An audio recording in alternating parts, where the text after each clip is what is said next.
পৃথিবী এখন কোথায় এসে দাঁড়িয়েছে? নিজের মাকে নিজে রাখলো একটা ছেলে। ছেলেটার নাম সাদ, বয়স 21 বছর। অল্প বয়সের একটা ছেলে। একটা মেয়ের সাথে তার সম্পর্ক ছিল। স্বাভাবিক, এই বয়সে থাকতেই পারে, নর্মাল এগুলো। অনেকে দেখা যায় 2-3টাও করে, কিন্তু এই ছেলের যাই হোক একটাই সম্পর্ক ছিল। সেই মেয়ের পেছনে উড়িয়েছে বহু টাকা উড়িয়েছে, কখনো ঋণ করে, কখনো বাবার পকেট। তার মা বিষয়টি জানার পর মনোমালিন্য শুরু হয়। মায়ের সদুপদেশ যেন বিষ লাগে, মায়ের কথা যেন বিষ লাগে। মাকে একদমই পছন্দ হয় না তখন। মার প্রত্যেকটা কথা অসহ্য লাগে, প্রায় ঝগড়া হতো।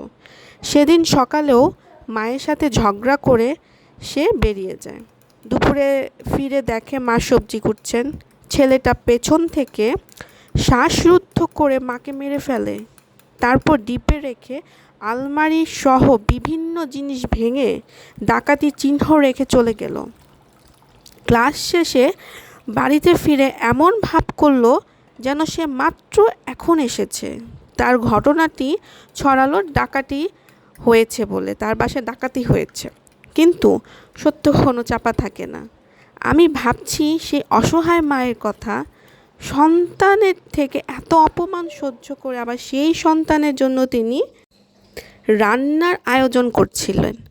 ছেলেটাকে ফিরতে দেখে ছেলের খিদে লেগেছে বলে কি উতলা হয়েছিলেন।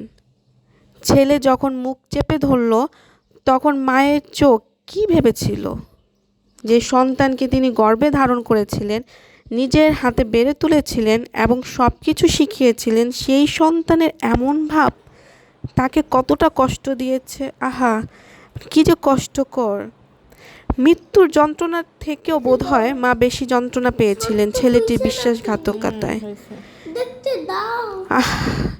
নিজের হাতে গড়া সন্তানের হাত যখন মায়ের গলা চেপে ধরল, তখন সেই মায়ের জগৎ এমনিই ফুরিয়ে এলো। বোকা মা আসলেই বোকা। অথচ সব ভুলে তুমি সেই সন্তানের জন্য রাখতে বসেছিলে। এমন মা যেন আল্লাহ কাউকে না দেয়, এমন সন্তান যেন এমন কাউকে না দেয়। এই মাটার কপাল কতটা খারাপ ছিল, কতটা দুর্ভাগ্য একটা মা ছিল সে, যে সন্তানকে 9 মাস গর্ভে ধারণ করেছে, যে সন্তানকে সে গুটি গুটি হাতে হাঁটতে শিখিয়েছে, হাত ধরে আঙ্গুল ধরে, যে সন্তানকে নিয়ে সে এত স্বপ্ন দেখেছে, এত কিছু ভেবেছে, যে সন্তানের জন্য শেষ সময়েও সে রাখতে বসেছে। সন্তান বাসায় এসে খাবে, রাগ ভাঙলেও হয়তো বা খাবে, সেই সন্তান কিভাবে পারল। এখন নিজের ওপরই ভয় লাগে। জানি না কার ভবিষ্যৎ কীরকম হবে, আসলেই ভয় লাগে। আর ওই সব মায়ের জন্য খুবই কষ্ট লাগে, খুবই। আল্লাহ সবাইকে মাফ করুক, জান্নাত নসিব করুক ওই মাটাকে।